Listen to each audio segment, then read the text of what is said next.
seseorang hidup itu wajar ada stres. Iya, itu wajar. Itu yang membuat seseorang atau manusia itu bisa bertahan hidup, gitu.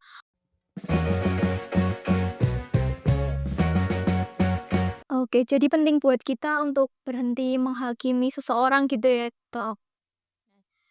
Kalau misal nih, Dok, ada pendengar yang ngerasa belakangan ini moodnya itu naik turun. Nah, gimana sih cara bedain sedih biasa sama tanda-tanda gangguan mental? Oke, jadi sebenarnya kalau kita ngomong membicarakan sedih itu hanya satu bagian dari kesehatan mental ya. Hanya salah satu bagian kecil dari kesehatan mental yang lebih kompleks. Kalau bagaimana sih kita tahu kita sedih itu sedih biasa atau sedih yang berkaitan dengan kesehatan mental? Atau kita ambil satu contoh yang sering didapati adalah depresi ya. Itu ketika sobat-sobat ini merasa sedih ataupun merasakan tidak minat dalam melakukan kehidupan sehari-hari. Ditambah ada gangguan makan, jadi nggak mau makan. Ditambah ada rasa putus asa, gitu ya. Ada rasa putus asa. Kemudian ada terasa kok pesimis, gitu. Ditambah juga tadi ada gangguan makan, dilihat juga ada gangguan tidur, gitu. Dalam jangka waktu tertentu, jalan waktu minimal 2 minggu, 2 minggu gitu kayak dan 2 minggu itu gak hilang timbul, kayak gitu terus. Nah, itu mungkin sobat N21 boleh memeriksakan ke dokter, kemudian nanti dokter akan melakukan kita sebut anamnesis ya, anamnesis itu kita, gali informasinya apakah ini betul-betul depresi ataupun hanya mood-mood-an aja, gitu. Itu kita membahas tentang depresi itu. Tapi hati-hati ya, saya tetap pesan dengan sobat-sobat N21, kalau misal ada kerabat atau ada orang terdekat yang sudah ada pikiran atau sudah mencoba dalam tanda kutip suicide gitu ya atau bunuh diri gitu ya, itu harus langsung dibawa ke dokter. Jangan dianggap remeh gitu. Sekarang agak tumpang tindihnya gitu, orang yang terlalu aware jadi self diagnosis, jadi ngerasa sebenarnya dia nggak sakit jadi ngerasa dia sakit, yang orang bener-bener sakit nggak ngerasa dia sakit, gitu. Jadinya kita harus aware, kita harus peduli terhadap orang sekitar. Orang ketika dia, kok biasanya nih kayak Mbak Salma datang ke N21 happy-happy ya, terus ngelihat ini kok temen ini, Mbak Salma nih kok tiba-tiba murung nih, tiba-tiba gak mau keluar kamar Ki. Nah itu kita perlu dekati. Oh, itu cara awal buat kita mengetahui bahwa emang orang itu ada gangguan mental ataupun tidak. Gitu. Jadi jangan ditunda ya, kalau misal udah sampai mengganggu aktivitas sehari-hari gitu. Betul, poinnya betul Mbak Saleh. Jangan sampai ketika sudah mengganggu aktivitas sehari-hari membuat kita tidak produktif, kita harus meminta bantuan. Bukan berarti kok kita langsung gangguan mental. Bisa jadi karena kita memang masih belum bisa mengontrol tekanan seperti itu. Karena diagnosis memang kamu ada sakit mental itu tidak sehari dua hari. Contoh bipolar. Iya, bipolar, kita ambil akad tema bipolar. Oh, ini bipolar ya, kemarin kok sedih, sekarang dia happy-happy. Nanti dulu, bipolar itu kita tidak bisa menegakkan diagnosis dalam jangka waktu sebulan 2 bulan. Kita harus ikuti dia dalam jangka waktu minimal ada 1 tahun, minimal 6 bulan. Karena ada fase depresif itu minimal ada 4 minggu, kemudian fase maniknya berapa gitu. Jadi memang ada rentang waktu tertentu dan itu harus diikuti gitu ya. Nggak bisa kita dokter pun juga tidak bisa ketika dapat satu pasien, "Oh, kamu bipolar," gitu. Ya ada beberapa yang memang ketika kita gali memang bisa didiagnosis ya, tapi kan kita harus diikutin. Intinya kita jangan ngejudge, tapi juga jangan acuh. Iya, betul. Oke. Nah, ini bagian yang ditunggu-tunggu nih, Dok. Ada nggak tips praktis gimana sih cara menjaga kesehatan mental? Oke, gitu ya. Tips praktis menjaga kesehatan mental. Gini, kita ada namanya coping mechanism. Coping mechanism itu ketika seseorang mendapatkan stres, baik stres secara dari pekerjaan, stres dari tuntutan keseharian, stres dari keluarga dan sebagainya, manusia itu ada namanya coping mechanism atau cara dia mengatasi stres itu. Nah, coping mechanism itu ada yang eee, mature, ada yang dewasa, ada yang non-mature. Non-mature itu yang dalam artian masih belum bagus ya, yang negatif. Contohnya apa yang non-mature? Dia lebih condong untuk marah-marah nih. Jadi sahabat NW1 kalau ada kerjaan di kantor nih, dia ada tekanan dari atasan, pulang marah-marah. Dilampiasin ke istri, dilampiasin ke anak, dilampiasin ke ibu, orang tua. Itu salah. Itu sebenarnya cara dia meriliskan stres, tapi patologis atau non-nature atau nggak bagus gitu. Ataupun habis stres nih diputusin sama pacarnya, udah bertahun-tahun diputusin. Kemudian dia stres rilisnya dia minum. Bukan minum air putih ya, minum yang itu ya, ataupun make sesuatu yang nggak bagus, ataupun dia jadi, melakukan hal-hal negatif.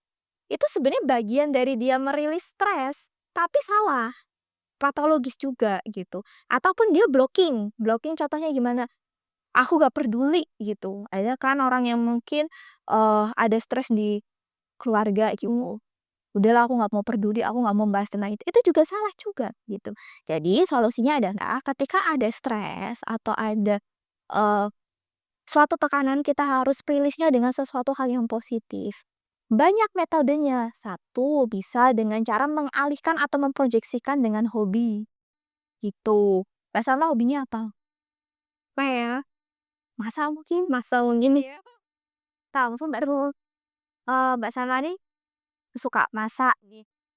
Masak, eee, boleh tuh dialihkan dengan hobinya gitu. Tapi hobi yang produktif ya, jangan hobi yang cuma yang tadi kita bilang, "Oh saya apa tuh, karaoke hobi kok Deke," gitu. Ya tapi kalau karaoke tiap hari produktif ya enggak. Terus boleh, sekali boleh buat ngehilangin stres, tapi bukan untuk selamanya rutin. Dialihkan, itu namanya proyeksi. Yang kedua bisa kita juga dengan mendekatkan diri ke Yang Maha Kuasa. Itu juga salah satu bentuk rilis stres ya. Dengan mendekatkan diri, mungkin kalau yang muslim lebih rajin sholat, yang agama lain lebih rajin ke gereja, ke vihara, atau menemui kiai, menemui pastor, menemui pendeta, kemudian dante, biksu dan sebagainya. Itu caranya juga. Jadi ada pendekatan spiritual di sana. Oke. Kemudian juga harus ini, harus jadi gini Mbak, ketika seseorang itu mendapatkan stres, pertamanya itu dia akan denial dulu. Denial, dia akan anger dulu, sorry. Dia akan marah dulu. Dia akan marah, kemudian dia akan denial dulu, kemudian dia akan pelan-pelan menerima, tapi belum siap memberikan solusi. Itu memang ada fasenya. Ketika pertama kali dapat stres, pertama kali dia merasa tidak terima atau marah, jangan diproyeksikan ke orang lain. Calm down dulu emosinya itu dengan cara mengalihkan ke hobi. Tapi kalau kita sudah mulai tenang nih emosi, kan nggak mungkin nih kalau kita ada stres mau marah-marah sepanjang hari, nggak mungkin seminggu, sebulan, kayaknya nggak mungkin ya kita setahun marah-marah ya, ada fase capeknya. Kita udah mulai turun emosinya, kita sudah mulai, eee tahu nih apa salahnya, itu harus dihadapi, jangan blocking gitu. Jadi setiap masalah itu tetap harus dihadapin, tapi jangan buru-buru, jangan ditunda juga. Mungkin ya kalau mungkin ada yang pasangan ini, kita bahas tentang, cowok sama cewek, mungkin beda tipikal. Kalau cewek itu cenderung pengen selesai saat itu juga. Ada juga tipe cowok yang pengen nanti dulu, diem dulu, tenang dulu. Tapi terkadang nih yang bikin bentrok, yang satunya pengen selesai sekarang, yang satunya pengen diem dulu. Nah, itu harus mengerti bahwa ada memang tipikal orang yang kayak nanti dulu selesai, daripada emosi meluap, calm down dulu, kasih waktu sendiri dulu, kasih waktu untuk diri kita sendiri meresapi emosi itu. Nah, kemudian setelah kita udah turun emosinya baru dikulas. Apa nih yang salah? Terus solusi apa nih yang bisa kita keluarkan? Kayak yang bisa kita lakukan. Sebenarnya tidak sesimpel itu karena masalah setiap orang tuh beda-beda. Bedanya ada yang masalah memang nggak bisa ditangani ataupun masalah sakit atau sebagainya. Ya tetap tetap harus pelan-pelan, harus dengan kepala dingin gitu. Itu salah satu untuk memelihara kesehatan mental gitu. Dengan pertama ketika dia dari fase tidak terima, calm dulu, diproyeksikan ke hal positif, dan ketika dia sudah mulai tahu apa yang salah dengan dirinya, dia mulai untuk mencari solusi. Dan jangan takut untuk meminta bantuan, baik orang sekitar, orang tua, pasangan, anak, ataupun kalau memang sudah tidak bisa menanganinya, tidak dapat solusi, meminta bantuan ke orang yang lebih berpengalaman, contoh psikolog, psikiater, dokter, ataupun orang lain silakan. Tapi hati-hati kalau minta pendapat, misal ke orang lain, hati-hati juga orang lain juga menjerumuskan itu ya. Jadi harus benar-benar ke orang yang berpengalaman. Gitu. Takutnya dia curhat tentang dirinya terus orangnya mengejudge yang tadi itu justru tambah memburukkan gitu ya. Jadinya harus tahu, harus kalau butuh bantuan boleh meminta bantuan, tapi harus pintar-pintar dalam memilih orang yang diminta bantuan itu. Oke. Nah, terakhir nih Dok, masih banyak, orang yang takut ke psikiater atau psikolog. Nah, katanya malu, takut dicap gila, apalah gitu. Ada nggak pesan Dokter Naza buat mereka, Dok? Oke. Sebenarnya Mbak Salma, sekarang itu ya, Gen Z itu malah pada, apa ya, malah pada seneng loh. Oh, seneng ya? Iya. Bukan seneng ya, bukan dalam artian seneng terus dia menginikan ya, awareness-nya atau awareness tuh apa ya, dia tuh kesadaran diri untuk dia memeriksakan tuh menurut saya itu lebih baik ya, lebih lebih baik dari, orang anak-anak zaman sekarang. Tapi ya kadang-kadang gitu, kadang-kadang, mmm, dia datang, dia ngerasa sakit banget, padahal sebenarnya itu adalah suatu hal yang harusnya bisa diselesaikan sendiri gitu. Kalau pendapat bahwa takut ke psikiater itu mungkin bisa juga, tapi kalau tren sekarang sih beberapa beberapa anak-anak di zaman-zaman sekarang sih, dia sudah lebih aware ya, lebih aware.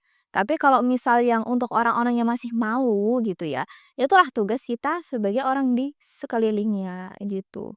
Karena orang yang benar-benar sakit ya, gini, ada namanya di kesehatan mental itu tilikan. Tilikan itu kesadaran dia sakit apa enggak gitu. Orang yang punya sakit mental dan dia tidak tahu dan dia tidak menyadari dan dia denial kalau dia punya sakit mental, itu justru yang sakit. Ketika dia tilikannya, dia tahu nih, "Oh, aku kok kayaknya depresi nih." Itu justru prognosis atau outputnya lebih bagus karena dia tahu dia sakit gitu. Nah, orang-orang yang denial ini berarti kan dia bener-bener sakit nih, karena iya, kalau emang dirasa orang sekitar ngapa, "Oh, ini kok kayak gini," tapi dia nggak sadar loh kalau dia ini.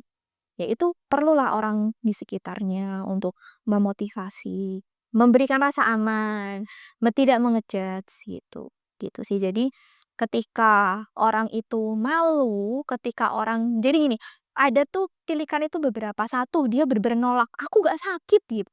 Ada 2, "Oh iya aku sakit tapi aku nggak mau, aku nggak apa-apa," gitu. Aku tahu ini ada yang salah dalam diriku tapi aku nggak mau ngapa-ngapain, nanti bisalah sendiri. Ada orang yang kayak, "Aku tahu sakit, aku tahu penyebabnya, penyebabnya ini," tapi dia belum aksi. Tapi yang lebih bagus lagi, dia tahu dia sakit, dia mau berobat dan dia mencari pertolongan, itu justru lebih bagus gitu ya.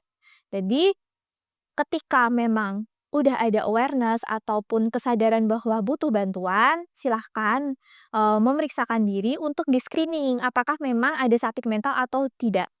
Tapi hati-hati untuk orang yang denial ini. Denial ini dia tidak tahu dia sakit, yang tahu adalah yang harus aware adalah orang di sekitarnya. Oke, gitu sih. Oke, berarti kayak merawat kesehatan mental itu kayak ngerawat fisik juga ya, Dokter? Tah, demi pantasnya. Oke Dok, terima kasih. Semoga obrolan kita kali ini dapat, membantu atau Sobat N21 biar paham ya tentang kesehatan mental. Kalau memang mau baca-baca di artikel boleh, tapi saya pesan jangan overdiagnose. Yang kedua, jangan abai, jangan acuh terhadap orang sekitar. Itu aja. Jadi kita meminimalisir, eee, orang yang sehat tapi dia merasa sakit, dan orang yang beneran sakit, tapi merasa sehat. Nah, itu kita harus meminimalisir itu. Oke, terima kasih ya, Dok. Oh, kita Sampai jumpa di episode berikutnya. Tetap jaga kesehatan. Bagi Sobat yang 21, jangan lupa follow dan share ke teman-teman lainnya. Saya Salma Tabrina pamit undur diri. Wassalamualaikum warahmatullahi wabarakatuh. Waalaikumsalam warahmatullahi wabarakatuh.